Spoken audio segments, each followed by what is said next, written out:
I will say transitioning out of that was a huge identity switch for me. And I think that's one of the parts that people don't talk about enough, right? They always talk about, okay, well, now you're an entrepreneur and you're seeing how this goes and how this works and how to do this and how to do that.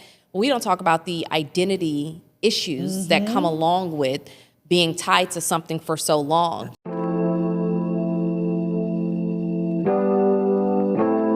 Welcome to the Good, Better, Betterness podcast. We're your hosts and co-founders of WellRise, Denise and Kayla. The Good, Better, Betterness podcast is a monthly chat with and for Black women about what self-care is and how you can make it an intentional part of every single day. Take a seat, take a breath, and explore how deep and radical self-care can transform your life.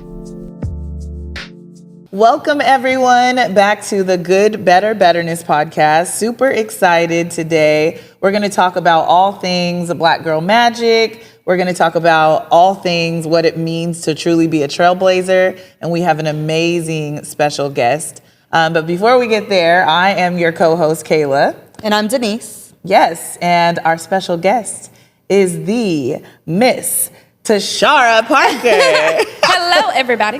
Hello. What's up? Welcome to the show. I'm going to you. go ahead and introduce Tashara. Tashara is a force to be reckoned with, a 5-time Emmy-winning storyteller, brand strategist, a fierce advocate for the Crown Act, TED speaker. We also have the founder of Loud Women Lead. Yes. You also just, in the last couple of months, launched Loud Beauty. Yes. So you are the brains and beauty behind the brand Loud Beauty.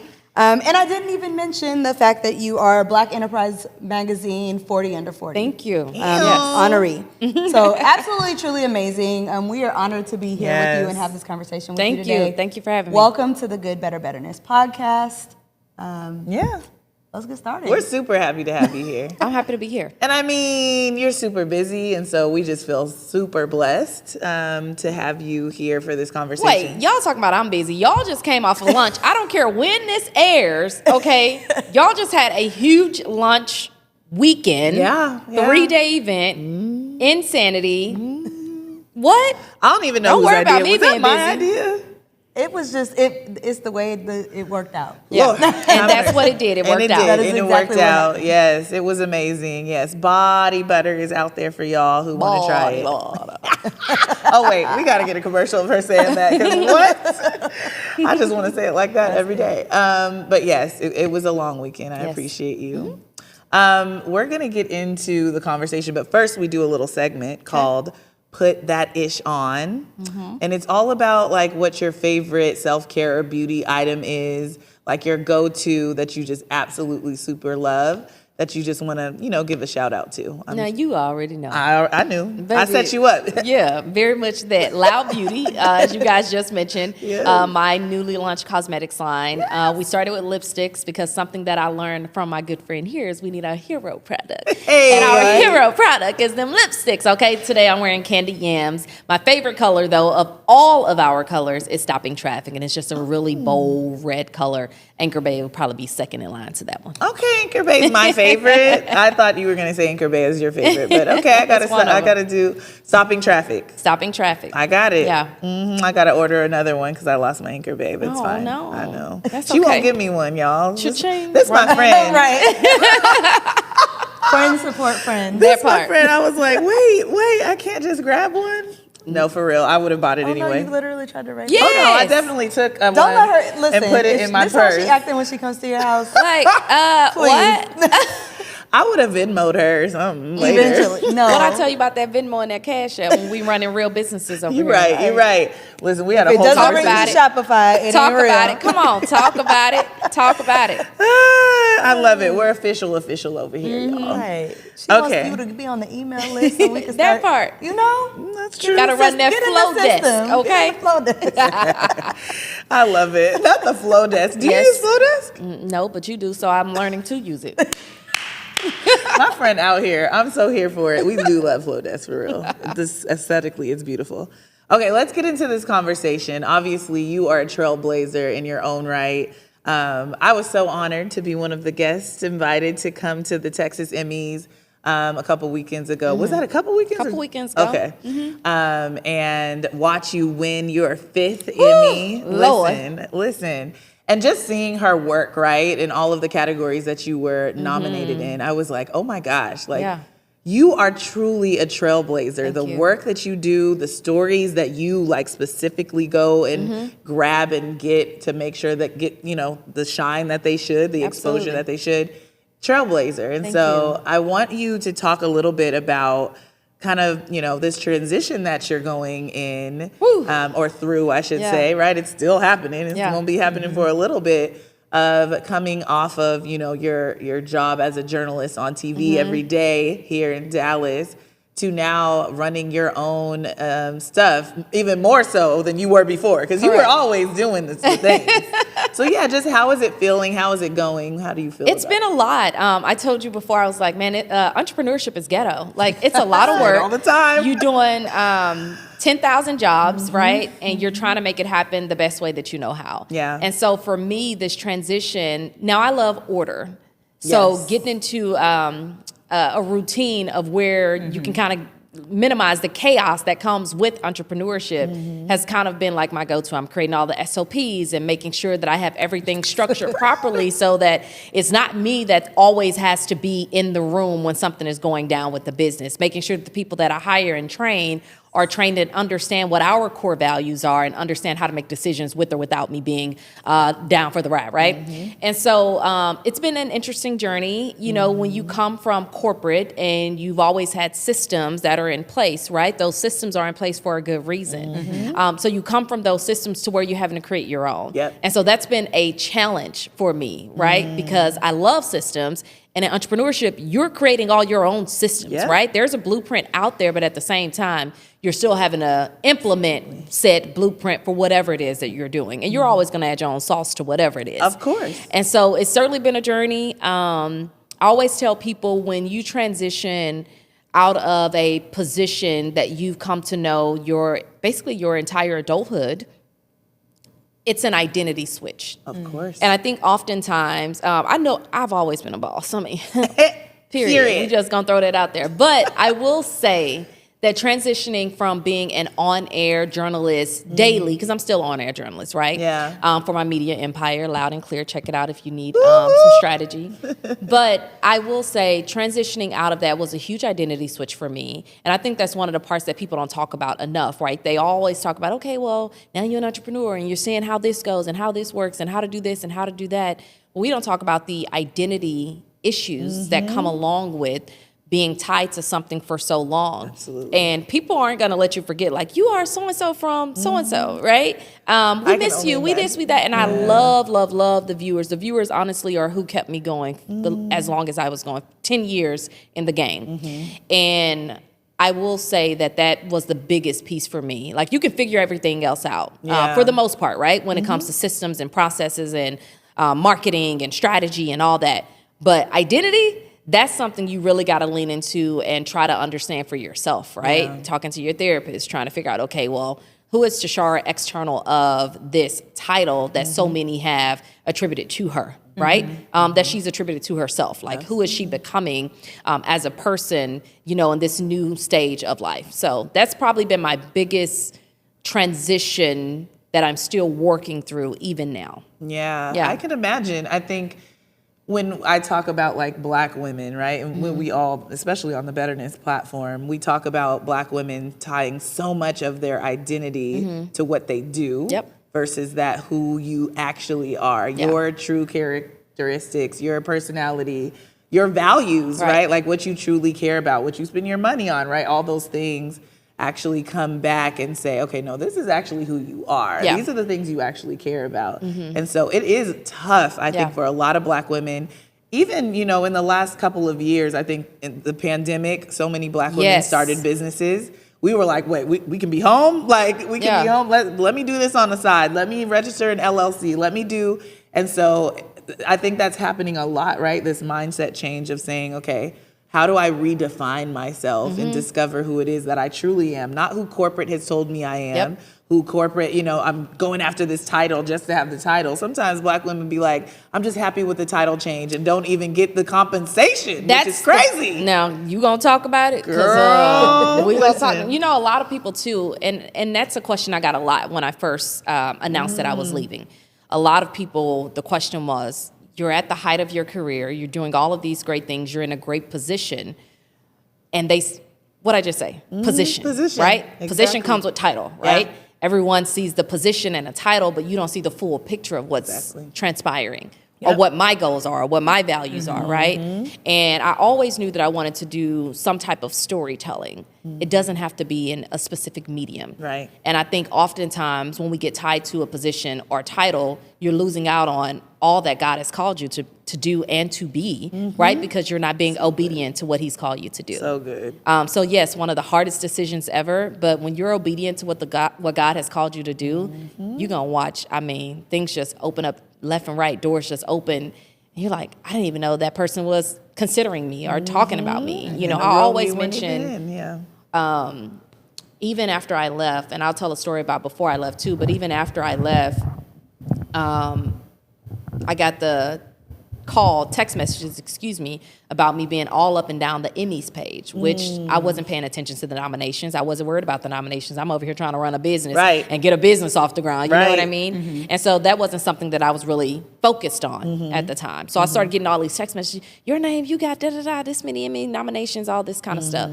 And I was like, that's really God giving me a nudge. Because again, still focusing and trying to deal with, identity and becoming this new person and redefining who I am in the world and in my orbit, right? And I think that little Emmy conversation really just was a nod to God saying, no, I got you. Like, you made the right decision. You're following what I told you to do.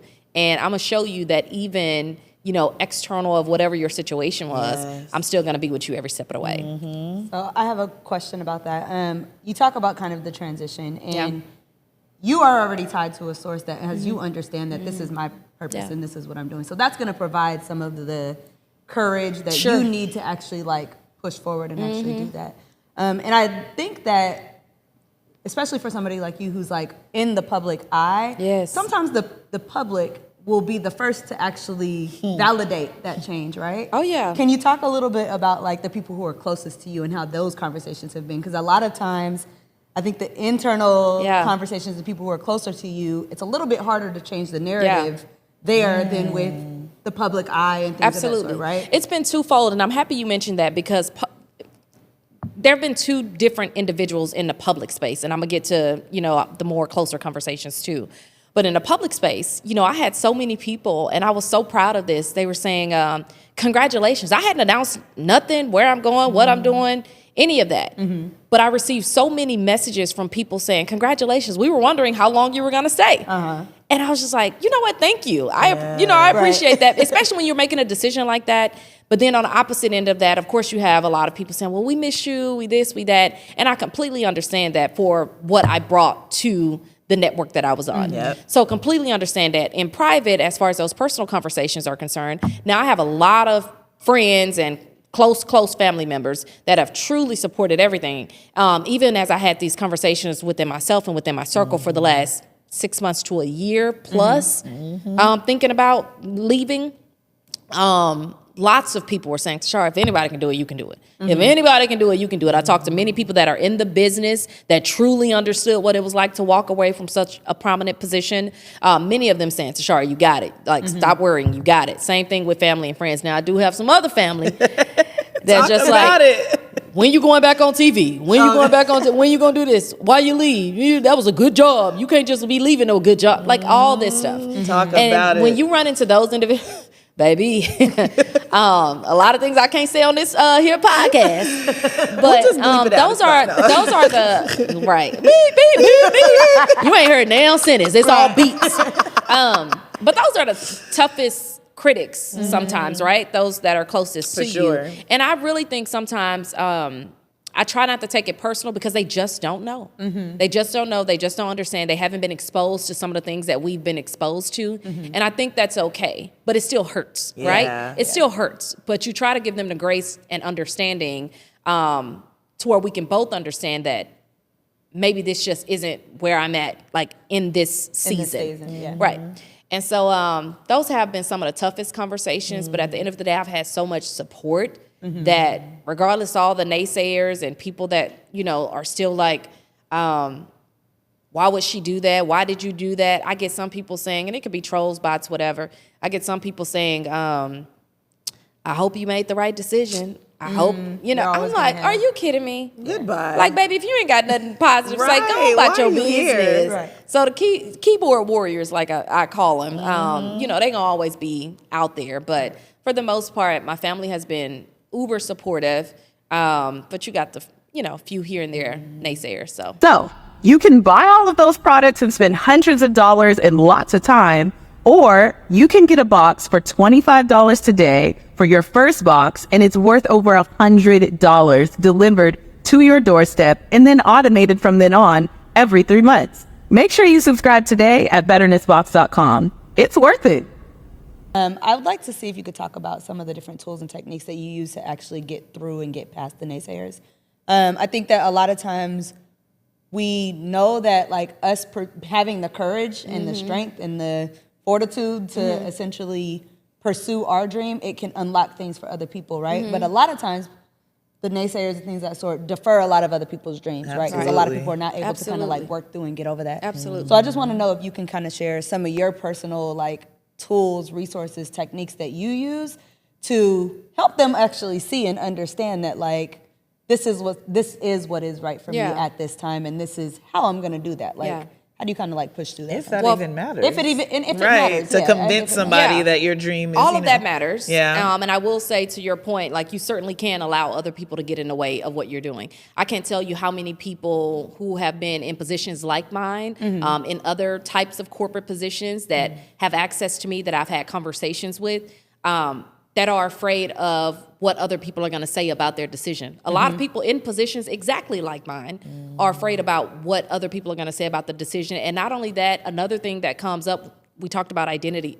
earlier. Another thing that comes up, people aren't going to respect you like they respect you when you were on TV. Oh, yeah, absolutely. And that's a true thing that people feel. Or like bold enough 100%. Because you've left the rat race. And they weren't talking about me. Let me be clear. Let me be very clear. Okay. They weren't talking about me, and thank you for that moment of clarity. Yeah. No, they were talking about themselves not being respected after they get out of the business. So they've attributed a little bit of their own fears, with the identity. Yeah. But that's a constant conversation, and not just in TV, right? Yeah. I have many friends in corporate. Well, I'm, let's say, attorney, right? Well, when I get out and try to do my own thing, people aren't going to respect you if you don't have the name of big agency or big firm, behind you, right? So it's the same thing in TV. They feel like if we don't have this big name, yes, that certainly helps, but if you don't have this big name, you feel like you're not going to get that same respect and that same appreciation for the work that you're doing. And I'll be honest with you, I've certainly felt that in certain rooms, but those remind me of rooms that I don't even need to be in. There we go. So when you ask me about the tools and things that I use to continue to push forward in spite of and despite what other people are saying, therapy is a big thing for me. I use that wholeheartedly. Yes. In addition to therapy, I lean into my faith big time. You don't know how much you really believe in your faith until you got to really use that faith. You hear me? Right. Because leaving that job, right, was a huge act of faith for me. Yeah. I love the work that I do. Yeah. But I was convicted in my spirit that I needed to be doing something differently. You had to be and obedient. I needed to show up in ways that I wasn't going to be able to show up while I was waking up every morning at 1:45 a.m. I can't tell y'all how many times that I've woken up in a fog. Right? Went through my day in a fog.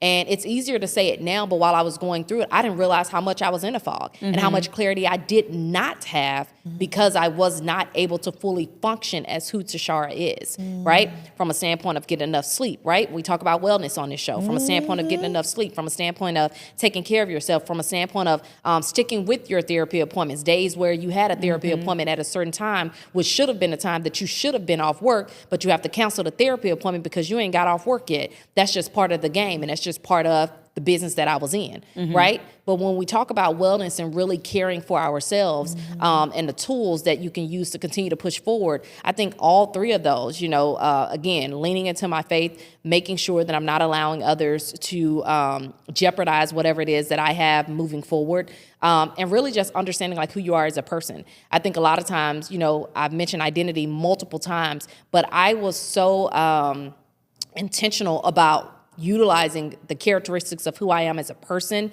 to help me get to where I was in my position as far as life is concerned, right? And so I think really leaning into who I am and utilizing that in other ways and on other mediums, I think it just allows me to shine even more and do more of the work that I truly love, as opposed to, yes, do the job and do the work, but then you may not be able to tell these stories, at least not right now, right? And so I really wanted to lean into that more.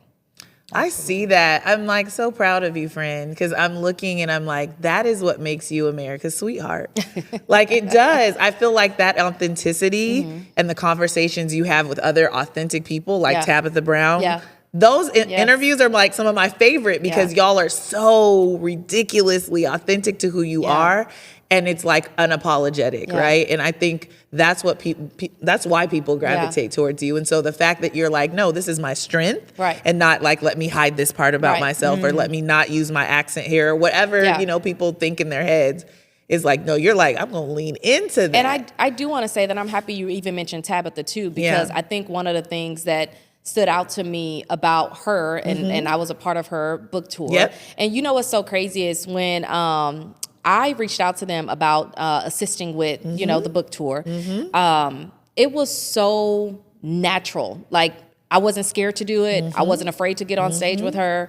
I just felt like it would flow. And it did. And it did. And it's because you have two people who are truly leaning into who they are, in spite of people telling her accent or how she talks or how she whatever. And she used to change it, right? Same. She had to learn her. Same. Right? Wow. Used to change it for so many years until we decided to lean into who we are as a person. I think she recognized that about me, you know, even allowing me to be a part of it. And I recognize the same about her with everything that she's doing and all that she has accomplished.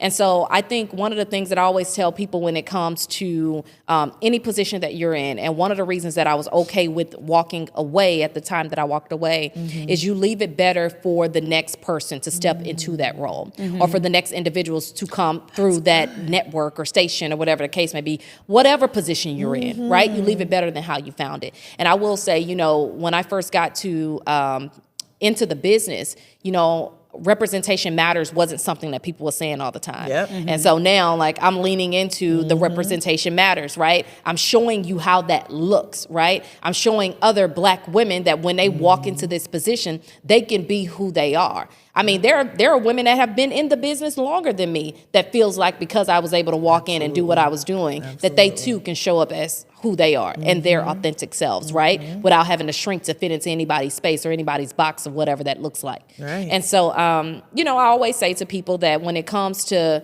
walking into a room, you know when you belong, right? And you know if somebody doesn't want to see you there.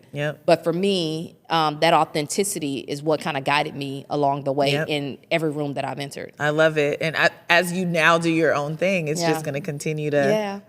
Okay. I had someone comment on a post not too long ago. I had announced that I got into the MAVS MBA Business Assist program, the MAVS program. And one of the individuals that commented was like, and these are some of my closest supporters, so I'll say Two Sister Sweet Creations, they commented, and they were like, it's beautiful to watch you evolve without having any restrictions. And I was like, baby, you better say that. Because it's the restrictions. Woo, Lord. So, and that's with anything in life, right? Like, when you work for any corporation, it doesn't matter who it is. There are restrictions. There are contracts that you sign, and there are things you can and cannot do. For reasons. And it is for valid reasons. Absolutely. They own the company. And so that's one of the reasons. But yeah, there are reasons, right? For these, whatever it is, to be in place. Thank you. Policies to be in place. And so being able to just venture out. Now, I do need to calm down and like lean into all the things that I'm doing, but there are reasons that those policies are there, and I love that I'm able to branch out now. So given that you have a journey, right? And you're changing the trajectory of that journey. What most excites you about that kind of like untethered, kind of like structure? Oh, yes. Piece Get of the into journey, it. right? Like, can you just talk about, because that's where it starts. Yeah. Right? Like, there's guidelines, there's policy. We all live in structure when we step outside of our house. Absolutely. There's structure inside your house. Yes. That you create for Absolutely. you know what I mean? Good. So, but being an entrepreneur, you do have the ability to dream a little bit. Yeah. And start to dream in a way that doesn't have all of those kind of like guidelines around it. So Yeah. I want to know, like, when you start to think about the future of an untethered, kind of like guided, Unleashed. Unleashed. I think Tashara Unleashed. Yeah. Like, what does that actually like look like for you, think and what excites you about the that? perfect word is unleashed, right? Yeah. I feel like, being in TV for so long, I felt like I was being myself 100%, but I still feel like it was a filtered version of who Tashara is. Okay. And so now I can lean into truly unleashed and unfiltered and untethered, as you just mentioned, and lean into all those dreams, right? So when you are in TV news, especially on the journey that I was on, right, that many individuals get on when they get into TV news, which is start at a small station, work your way up till you get to the bigger markets, right? I'm in the bigger market. Bigger, of course, you can go to New York, LA, et cetera, right? Or you can go national network.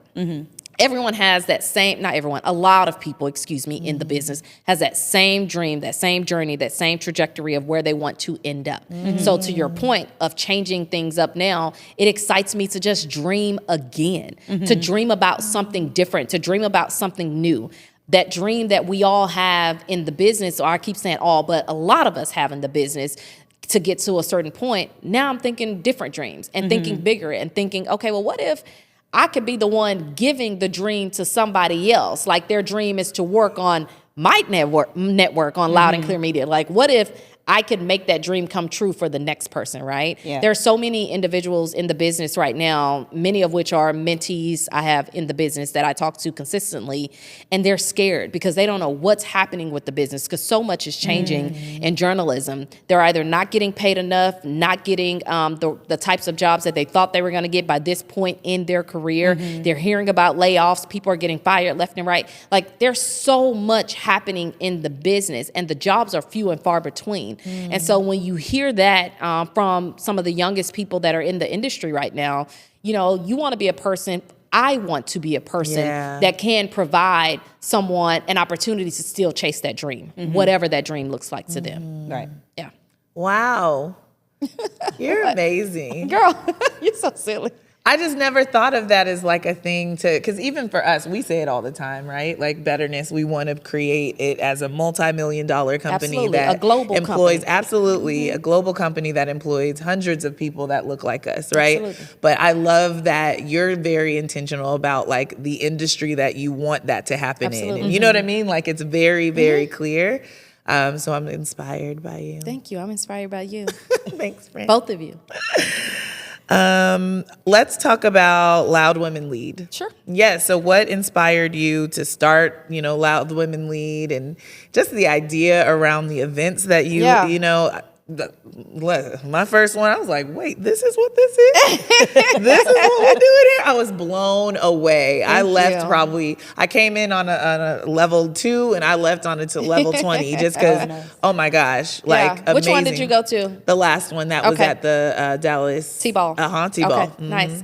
So when you think loud, right? When you think the word loud, it almost always has a negative connotation, especially when it comes to Black women. Hey. Right? They hate us being loud. They hate that when we walk in that we gonna steal Laughing, the show. yep. So a lot of people associate the word loud with volume. And when I say loud, it has absolutely nothing to do with volume. It has to do with you walking in whatever space it is that you're walking into and you owning where you are. Yes. And so that's what I mean when I say loud, right? And so a lot of the work that we do with the nonprofit Loud Women Lead is making sure that women can fully lean into their stories, whatever that story looks like. Part of the program and one of our premier projects that we do once a year, we're going to get this twice a year, you only heard that here, that we're going to do twice a year. It's our Loud and Clear live storytelling event. And with the live storytelling event, we train the women for 6 to 8 weeks to get on stage and share their stories. A very intense training. And they lean into it fully. 2 and 3 hours a week we do this training. And so one of the things that I wanted to do with Allow Women Lead is ensure that no woman felt like when she walked into a space that she just couldn't be who she was. And part of that starts with owning your narrative and owning your story. When I got into journalism, I always said I want to tell stories about underrepresented and misrepresented people in media. And part of doing that work is ensuring that I can take this 10 years of knowledge that I have and pass that along to someone else. And I used to say like the next generation, but it's not just the next generation. Yep. You're helping women that are my age, older, younger, in between, all tell their stories. And so the goal for me is to always pass along that knowledge, like whatever it is I've attained over time, to pass that along to the next group of individuals who could potentially use that. And in my case, when it comes to Loud Women Lead, that's all about starting with the loudest person in the room. And typically that's going to be us. Yeah. And I love that because they're trying to erase our stories. Yeah. They're trying to quiet us. They're burning books and banning stuff out here in these streets. And so your platform, and where I see even just the nonprofit, right? This is just the nonprofit going. I'm just like, oh, this is going to be big, you know? And I love what you said about, you know, other generations haven't been able to tell their stories either. They don't know even their own narrative. Right. So, and during that live storytelling experience, when I was there, I was like, this woman is my age, or this woman is 20 years older than me, or whatever. Yeah. It was like a whole range of women who had, you could tell, very much so trained to get their narrative right and figure out, how do I tell my story? And so listen, you got to come to the next one. I'll be there. I have a question about that, though. So unless you're exposed to something or you have access to something, it's hard to actually say, like, I'm going to put together a platform to now teach that. Yeah. So can you share a little bit about, like, who were the loud women in your family that, like, displayed that and kind of, like, exampled that to where you actually got it? And, like what age or what phase of life were you at the point where you actually started to own your own narrative as well? So my grandmother raised me. My grandmother's a loud firecracker, like a firecracker. She's not that grandmother that's like, baby, you want some cookies? Oh, baby, no. My grandmother is a firecracker through she owns her own and she's loud. Listen, like, all do you hear me? All the definitions No, and I'm specifically talking about her presence. You will know that she is there. In the room. Okay, she she owns it. And one of the things that she instilled in me, even in the ways that she does it, because oftentimes, again, you talk about generations not being able to tell their stories. That's it. She hasn't really been able to tell her own. And so I feel like she wanted to make sure that when I walked into a room, that I knew who I was as a person. Wow. And so that was number one. Also, when I was in middle school, and I tell this story often, I had a junior high school English teacher who saw something in me clearly as a youngster that I didn't see in myself, especially from the background of where I come from. She started putting me in these speech competitions, right? Okay. Yeah, so that was where volume did play a part. However, we were still telling stories and narrative storytelling, so that when we got on the stage, we were able to, emphasize whatever it was that the story was about at the time. So she started putting me in those UIL competitions, is what they call them in Texas. At an early age. And then after that, when I got to Texas A&M, my major originally was entomology. That's the study of bugs. Ultimately, I wanted to do forensics. Okay. And baby, I had watched a little too much CSI. Clearly. Took that biology exam, and I'm going to just keep it all the way a buck with you. I made a 13, and I was like, oh, baby, no. This ain't it. And you talking to somebody who come from, like, making AB, honor roll, you captain of this, student body president of this, da-da-da-da, all these different things. And so getting to A&M and making such a terrible grade on my biology exam, I was like, oh, baby, you got to reconsider some things. So I went to my advisor. We started having multiple conversations, and that's what led me to the storytelling piece, right? She was like, pull on, like, what you are good at. You seem to be a good communicator, because I definitely have to communicate to her, like, baby, entomology ain't gonna get it. That's not it. It ain't gonna cut it. And so, we had multiple conversations, and we ultimately ended up getting into communications. And I always remembered that when I was growing up in my neighborhood in Houston, Texas, Trinity Garden, Fifth Ward, Houston, Texas, growing up there, every stereotype you can think of as it relates to poverty was prevalent in our community. And when news crews, TV news crews would come to my neighborhood, it was not for something positive, right? And so I said that I want a young person at my age not to experience the anxiety that I experienced growing up, seeing those news crews, because I knew it wasn't for something good. Right. And so seeing those news crews come into my neighborhood. Yeah. So if I do have to come to your neighborhood for something that's not so great, that's Tashara, that's cousin from the news in the morning. Like, she good. At least right? they know. You know, at least they know that it's not always something bad. And I'm not Yeah. just popping up when something bad happens. And I think media for so long, especially as it relates to local TV and national as well, you know, to a certain extent, you're only going into these neighborhoods when something then popped off. Let me see you in these neighborhoods round the clock, right? Year round, right? Coming for something that's good as opposed to always when it's something that's negative. So that was something I wanted to do when I got into the business, and all those loud individuals along the way really kind of pushed me to do that. Even my advisor could be considered a loud woman because she made sure that I leaned into who I was at the time. Yeah. I love it. Oh, we're having okay, so sorry. I do have I can follow up with another question. It's so You good. talked a little bit about the timing of a transition, right? Sure. It was clear that you were not going to be in the biology science and things of that sort. You learned it quick, right? Yes. You took a test. Yes. You said, "This isn't it. This ain't it. I have no more capacity or motivation to continue It just to took study that one this." exam? What? She said she got. But a you got to 13 remember. You got to on the test- on remember. the So test. I was a raised higher- in a basically a black community. Okay. And so when I went to Texas A&M, you are dealing with a lot that you don't even realize you're true. dealing Yeah. with. It's a PWI, predominantly white Yeah. institution. Yeah. We went right? to one too, We yeah. had, I'm going to just say we had, 50,000+ students. At the time, we were only 3% black Very as far as same. the students are Very concerned similar. at Texas A&M. Yeah. Okay, similar story. So when you step into that environment, you're already feeling like you're not enough. So identity can go way back, right? Of you trying to find out who you are in any space. And so when I stepped on campus at A&M, of course, I'm thinking I'm about to be in this and be in that. And I was involved in a lot of stuff at Texas A&M, truth be told. However, when you already have that feeling and then you take this class and you like, now, wait a minute.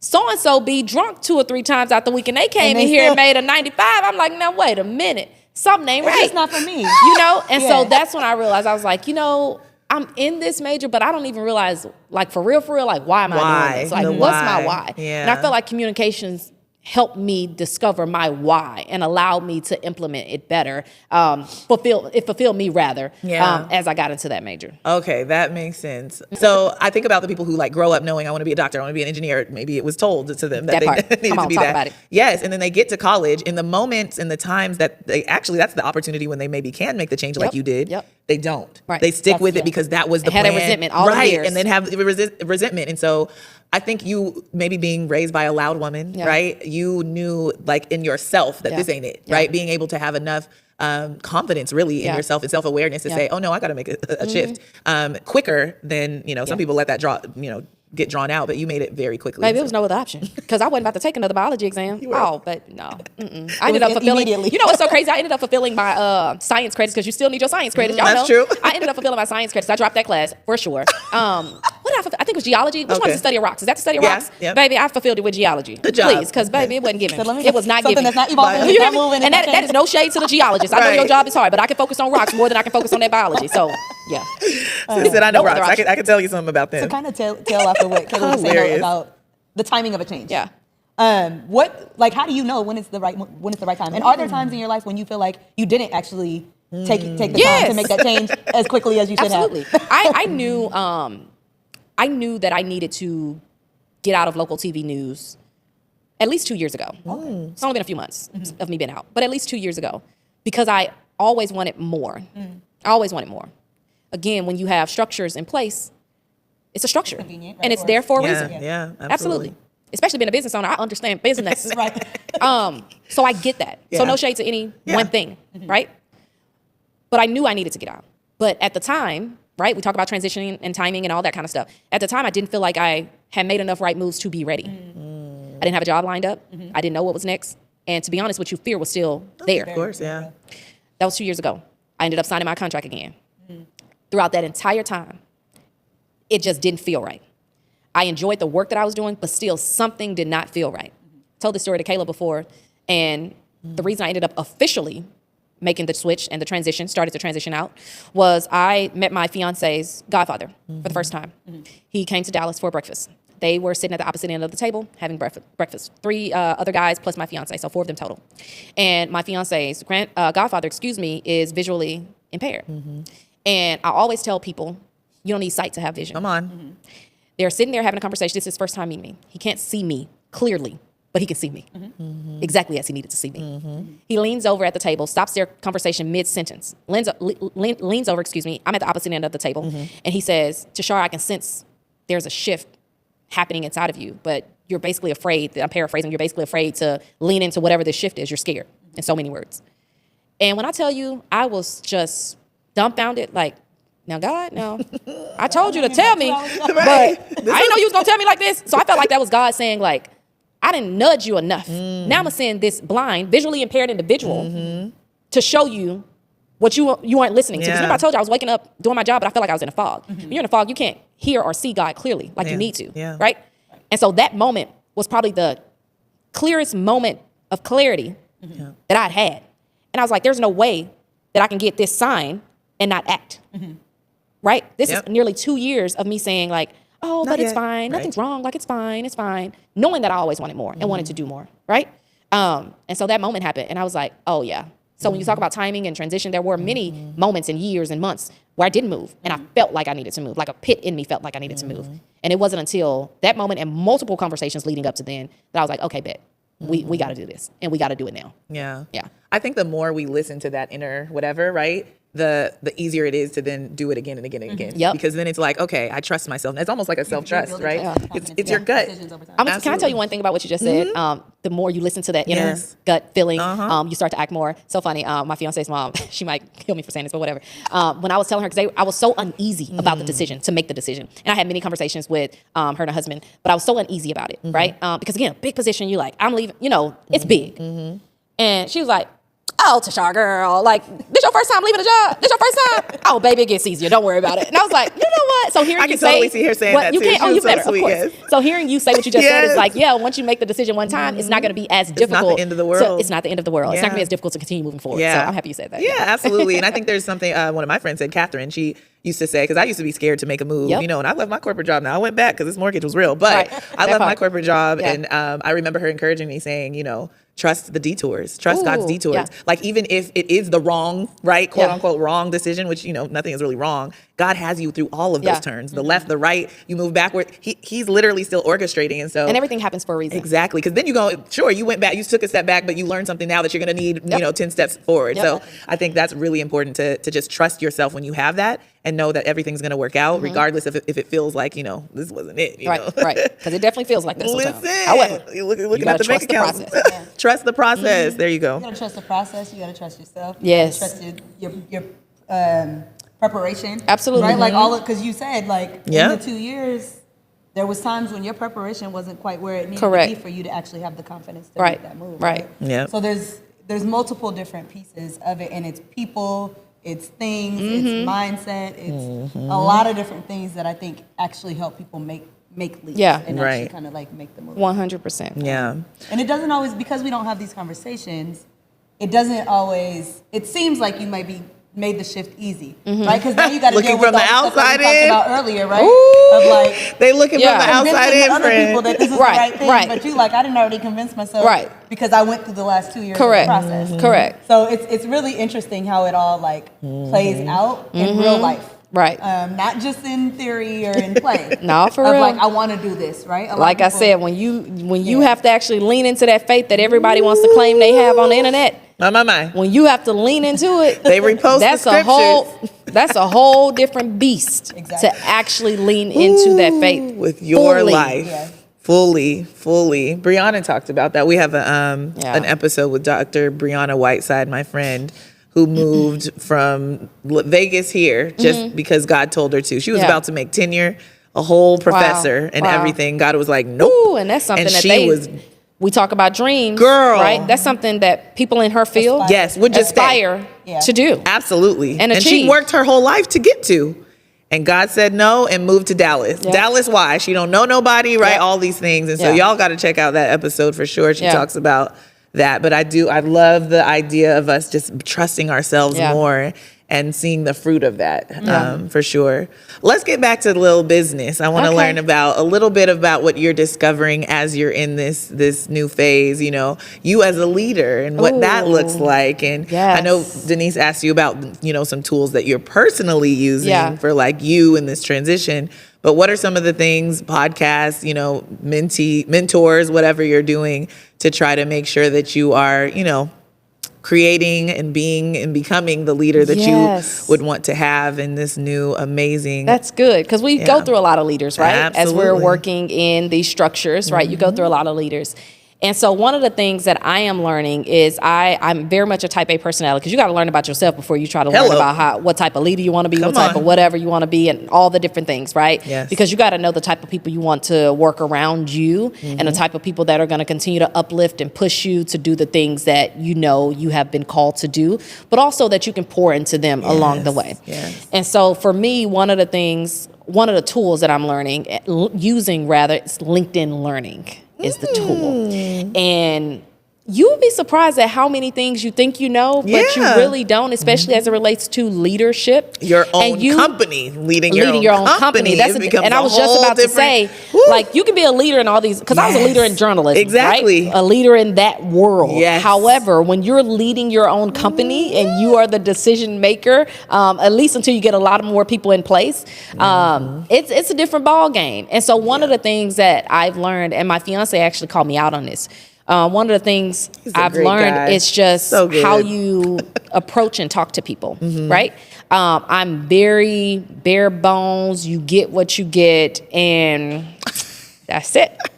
He heard me having a conversation. You know that, right? He heard me having a conversation one time, and he was just like, and this wasn't anything like, it wasn't a negative conversation, but he was just like, you got to understand that you don't want to make people feel like their work is in vain. And people want to please you. He may have said it a different way, but basically he was like, the people that are around you and that are working with you want to please you, right? And when you're in a position of authority and as a leader of a company, when you're in that position, you got to make sure that as you're approaching situations, it's not, you know, now I understand why they use the sandwich method. Okay, this was great. That one's not so great, but this one was great. You know what I mean? Exactly. Now you understand truly why the sandwich method is, you know, widely used. And it's because when you're dealing with different individuals, right, you have to make sure that you're not destroying their confidence in the work that they're doing, right? Because they do want to please you and they do want to make sure that they do a good job. And one of our core values is doing everything in excellence, right? In everything that we do, right? Solutions-driven excellence in all the work that we do, whether it's with a client or whether it's with each other. Love it. And so I always try to make sure that when I approach a situation, ever since I had that conversation with him, that I am sandwiching my information and feedback, so that, because think about if your boss came to you every time you turn something in, every time, and it's like, it's always wrong. It's always not horrible, but you know, nobody wants to work at that job. Correct. Ever, right? Like, and so I've learned, since that conversation, to make sure that I'm having those conversations in a way that someone doesn't feel defeated walking away from it. And I think that's really important to embrace as a leader, especially as a new leader leading a company. You can be a leader in every other place, but when you're leading your company, it's a different type of leadership. And so I always want to make sure that we're creating that environment to where people feel like their work is not in vain, but also understand that we do operate in excellence. And we do have a standard that we are trying to uphold. And if I let 10 things slide, that's going to create 20 problems for all of us down the road. Exactly. And so we do have to address those issues, but there's a way and a time to do it. Yes, absolutely. Ooh, I love the way and a time. That's a tidbit I got to take back. I do remember, listen. We are all business owners, so we know the struggle. Like, that's our business partner. Right. Okay, look, come on. I'm like, thanks for, you going to tell a story, tell a whole story. I feel like, so I remember thinking that. I know that too. She gives me a lot of grace, for sure. But each other. Also, for sure.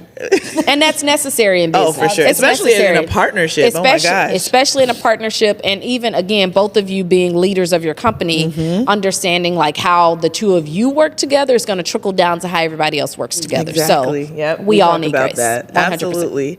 I remember thinking about like, okay, I got the sandwich method, Yeah. right? Make sure to acknowledge, and being a leader in corporate, sometimes listen, I'm going to take all of that, what I learned, right? Absolutely. Leading a team of 16 people, I learned a lot. Absolutely. Let me use all that. And so definitely did that. But then when you're running your own company, I'm still working full time. Yep. Now you are depleted. Yep. The energy is not always there to then do the sandwich method. I just need it done. I'm perturbed. I haven't eaten today, right? Like all those things now come. And so now my challenge has been like, how do I still show up as my best leader self? Come on. Despite, all of the things that may be going on with me, but also let me make sure let me work out. Let me make sure I'm eating my smoothie in the morning. Betterness box, Listen, wellness every time, brand. okay? Yes, we own You gotta walk it like you talk it. right? It's we say that. It's all hard, the ain't it? time. We actually say It's that hard. to our team, right? Yes. Like it doesn't make sense for Yeah. Denise to be depleted, Kayla to be. We are running a business and we are a small business. Yes. And as you were saying earlier, sometimes it's easier to just do it than to train, or especially if it's In our head, it's easier, but it's In our really head, not. it's not. Really You're gotten literally along. betraying yourself at that point. But everybody still operates in that sometimes. But we will say that, we run a self-care brand, wellness brand. Yeah. It does not help for our team to not be. feel like they are actually in their best self. It doesn't help anybody. It's not going to help us, and it's not going to help the customers, and we're all operating from a place that just doesn't make sense. But I find like that. It's interesting because I think that some of these to me, it's really like mindset shifts. Absolutely. And you don't really get them in corporate America until you're like director level and up. Yep. Once you're director level and up, you're like, oh, okay. Yeah. We're all out here figuring it out. No, for real. We're all just asking intelligent For real. questions. And hoping for the best. And being like, you know what? I don't have the answer to that, but I will go. Let me go do some digging. Let me go. That's the do smartest some thing you research. can do. I don't have the answer. I don't have the answer right now, but so many people in the world are in corporate America and just other jobs and things are not actually given that level of grace, room, humility, and privilege, understanding of how understanding the world is so is important. working. Oh, so understanding is so good because we have the whole DEI movement, and honestly, I think that with where the times are these days, we know a lot of that is crumbling, so to speak. The terminology is crumbling. However, there are so many ways that DEI can still be instituted. We'll get to that at some point. However, back to your point of belonging, I love when they started including DEIB, diversity, equity, inclusion, and belonging, because I think a lot of times, even for me and my background, much different than yours or yours. We're all different individuals, but they put us into this bucket of black women and how black women behave. And I think oftentimes our behavior or actions or facial expression can be misinterpreted, right? And so I think belonging is a key component of any and everything that we do, and it should be instituted at every level, because oftentimes, to your point, until we get to that director and above type level, you're not given that same grace that you will want to give your starter level or mid-level employees, right? And so I think that's something that really, really needs to be implemented across the board, belonging. Yep, I agree. Belonging and just emotional intelligence. Ooh. We also, on our corporate side, girl, listen, as a leader especially, right, knowing how to read the room, read your team. But that read the team is important. That part. Listen, the dynamics, team dynamics. We create these kits specifically for that. It's called the Boss Better, program, management program. And so we've created those kits to help managers really do the self-work, right, within themselves, so that they can then make sure they're doing that work for their teams. Because not everybody gonna be an entrepreneur. Everybody should not be an entrepreneur. Should not be an entrepreneur. Y'all stay at work, okay? Get your check. And I ain't say that I was just going entrepreneur. Let me be very clear. That part. Because if the right thing happens, put it out there. we gonna move and shake like we need to do. So let me be very clear. You said the pivots become easier, right? Come on, somebody. That part. Yes, exactly. No, I love it. I think that as a leader, I've seen you grow as well already, just like in the last 2 weeks. I'm like, look at my friend. So I'm super proud of you, because I think if you pivot well, you're agile, you learn quickly, obviously. I mean, you're You're Tashara. And so I think you doing that is going to be such a testament to the success of your company. Yeah, it really is. Yeah, you're not. Clearly, you didn't take long at all to give up biology, so you know how to do the pivot real quick. Listen, there was no that other ain't option. working. Let's go right over here quickly. Last question. Let's talk about what's on the horizon. Doesn't even have to be what's coming for business, but what's coming for business. What is a vacation y'all about to take? I think that's good. All enjoying the life. Yes. Enjoying life. Yes, not waking up at 1:45 a.m. Good Lord, have mercy. Rest, sleeping in. Yes. But and her sleeping in. She's waking up at 3 now. No. A little late, a couple hours later. Okay. I'm like 4:45. I'm getting my workout in, but I'm waking up doing something that's going to replenish me. Okay. Right. So I wake up at 4:45. I do go and work out with the greatest trainer in the world. I am Queen V. Yeah. So I do wake up and get my workouts in. But as far as what I'm looking forward to, really just enjoying life. There were so many times that I've missed birthdays and games. I have younger siblings that are playing football and all the things. And now I can go to Houston in the middle of the week and be with my younger. And I do. I was go like, to Houston where in the middle of the week. I'm an H-Town girl, but I can go to my little brother's football game, right, in the middle of the week and enjoy that with my family, right? I can go to weddings and birthdays. And so people always talk about, when people move into entrepreneurship or doing certain things for themselves, it's freedom from structure, but it's also freedom from a standpoint of just being able to live your life freely, right? And do it on your own accord, whatever that looks like for you. Exactly. And so just having some of that freedom, not having to say no, not having to put in a PTO request and hope that it gets approved. And most of the time, not most of the time, I won't say that, but very often getting denied, for one reason or another. And again, it's a structure. There are policies in place for a reason. Right. If you're not here, you don't work, we don't make money. Do you hear me? I get it. And so when it comes to those kind of things, I don't miss that part of it. Yeah. I do miss the viewers. I love our viewers.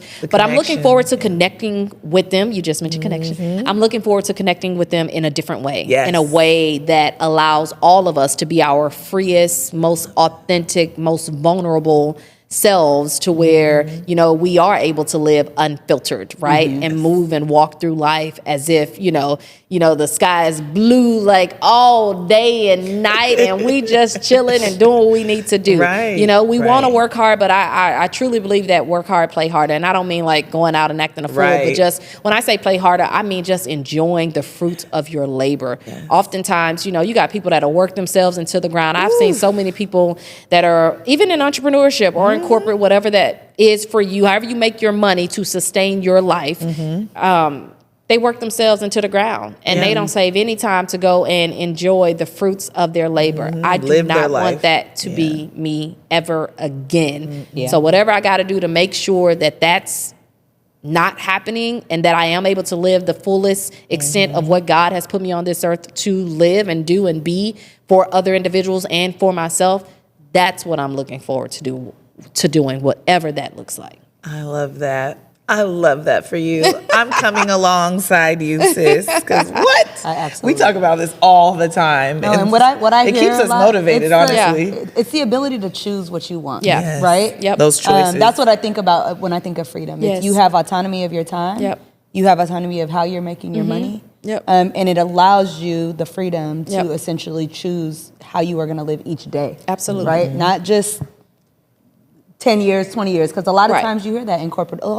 10 years, when I retire, it's always like a deferred and delayed gratification. But how do we actually bring more of that gratification and that choice more sooner? Because today is life, right? Life is happening right now. Yeah. I agree. Priscilla Schreier, if y'all are familiar, she has, I think it's an audiobook. It's a Bible study. I don't know. The Resolution for Women, it's called. It's older, but she has a story in there where she tells a story of a friend. I think it's a friend of a friend.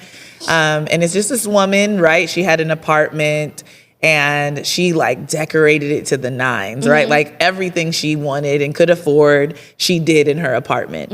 And some of her other crew were like kind of I guess, critical of that, right? Like, why are you doing all of that if you're saving for a house and you're going to buy a house? Yeah. Like, why not, wait until you do that? I know where it's going. Yes, girl, she didn't. And she actually passed away from something rare. Sure. But she lived her life, right? She did the things in her life day to day that she wanted to do. And it's not to say that she didn't still save. It's not to say that she didn't still prepare for the future.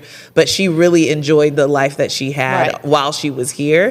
And just, not to be a downer, but, you just never know. You never know. Life is so could be short. And you mentioned a pandemic earlier, and I know we have to end this, but you mentioned a pandemic earlier. And I think one thing that the pandemic showed me, so again, during the pandemic, is where I didn't feel like I was ready. If you count back 2 years or so, is where I signed another contract. Yeah. And I felt like I wasn't ready. But during the pandemic, one of the things I think a lot of us learned during the pandemic is life is too short. Yep. And I hate to be like going down like this dark hole, but it's the truth. It's the truth. If you lived your life as if it was your last day, doing your work, enjoying your work, and then maybe after work you could still go enjoy a friend or make a call or sit on the phone with somebody for an hour or 2 hours or whatever the case may be. If you lived your life, or watch your favorite show, even though people say don't watch no TV, please watch your favorite show if that's what you want to do, if that brings you joy, right? If that brings you joy. And if you lived your life like that, I think a lot more of us would be a lot happier in whatever situation we're in. Change your major. Yeah. Right? Like, don't do the things just because somebody else said, or that's what, the podcast that you listen to said, save everything you can. Yes. Don't get your coffee because now,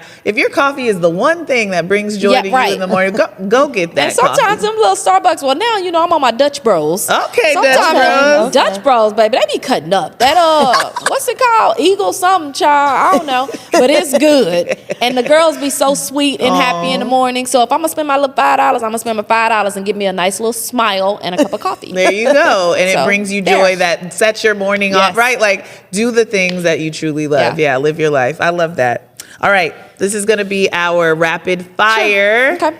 Of course you're ready. I was going to ask, like, are you ready? Of course. Stay ready. She stays ready. Right. Okay, I'm going to go first. You got it pulled up? Because you're next. We're good over here. Okay. See, said, that's the feedback I need to be working on. I'm a little tyrant over here sometimes. Yes, you are. Oh, wait. Come on. Okay, you're right. Go. Okay. Reality TV or true crime documentary? True crime podcast. Oh, you and Amber were talking about that. I actually love me some true crime. Which one is your favorite? Right now I'm listening to Morbid.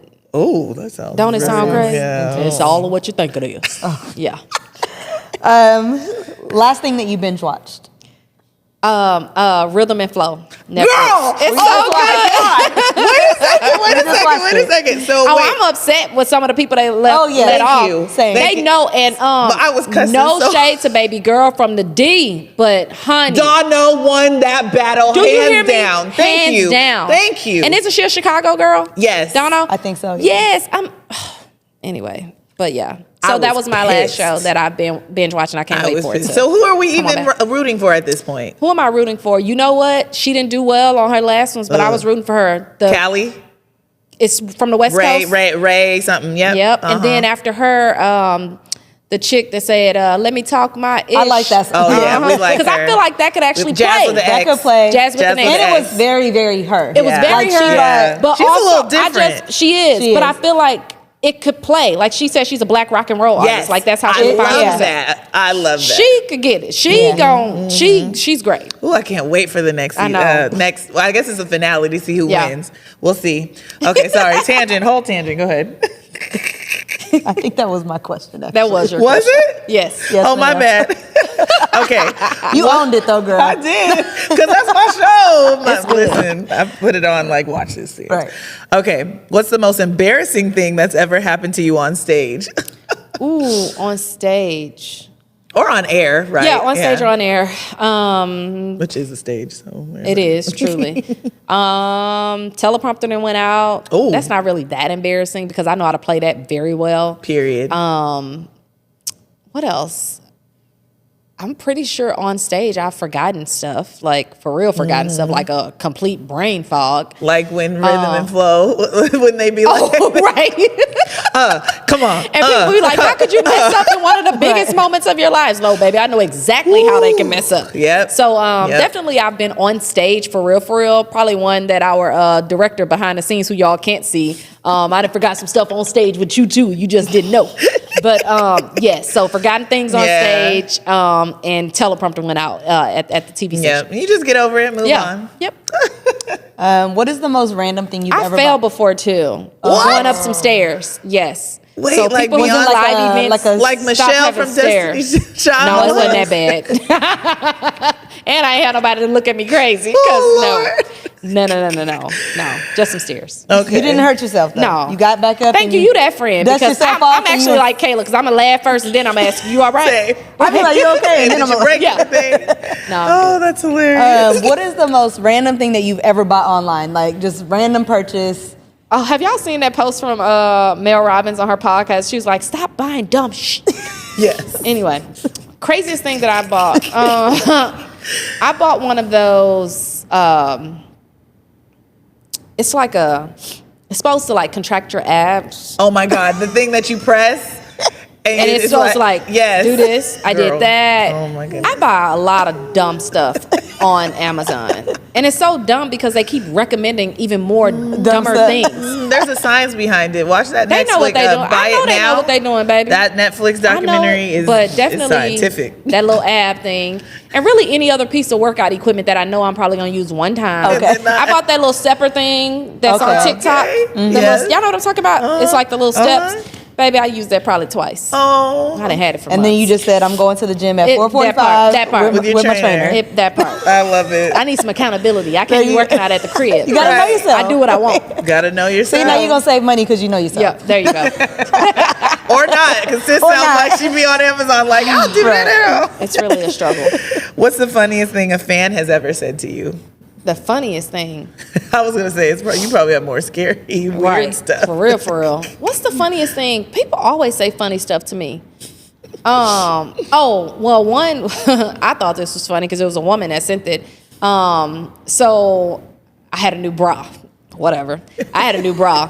And I had been wearing it that week, and she was like, them girls shows sitting up there. What kind of bra you got? She said brassiere. What kind of brassiere you got? Oh, Lord. I was like, oh Lord. I would have had to Google brassiere, like, oh yeah, that is. Girl, you know the aunties be coming Somebody's through. So I auntie, thought that that's- was hilarious. Like I didn't my feel like any kind of way about it. I was Right, like, you're like, well, okay thanks for the then. compliment. Right, thank you. It's from, Right. yeah, You are in people's Yeah. living rooms, Yes, right? yes. I get it. Yeah, which is a privilege to be Yes. in somebody's living room. Oh, I love it. All right. The last one Yeah. is, what is a hidden talent that not too many people know about? I can flow. Like That makes sense. I can freestyle. Wait, so you season 3? Absolutely Which not. ties back to the rhythm and we got a little... Absolutely not. So now I'll need like at least one glass of wine, but I Okay. can do a little Little flow. motivation? I can do a Okay, I little can flow. see that. I'm Yeah. not mad at that. Would you ever Yeah. put out something? Absolutely not. Well, let me not say that because you I know was these gonna days say, we we just don't doing all know. no.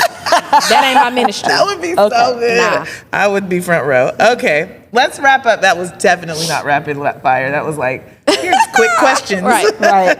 But we're so thankful to have you. had you here. This conversation was amazing. Y'all don't know, we did this before. Me and Tashara did this before. I think Yeah. we needed your energy to make this thank you. amazing as Agreed. it was today. 100%. Yeah, it was Thank really you, guys.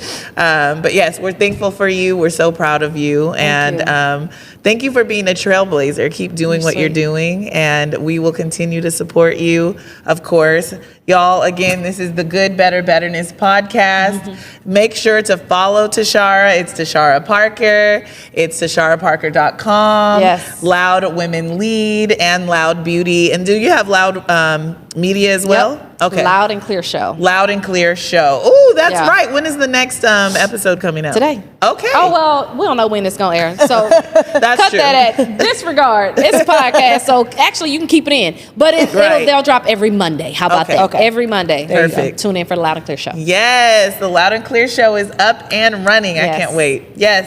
I got to catch up because I'm a little behind. Okay, no worries. She said, Tashara, thank you so much. It was a pleasure meeting you. Nice meeting you I know too. that you guys have a very strong friendship, but I really appreciated your energy today. Thank And I you. really appreciate you just for trusting us and joining us on this podcast. Thank today. you. So, Thank you. thank you.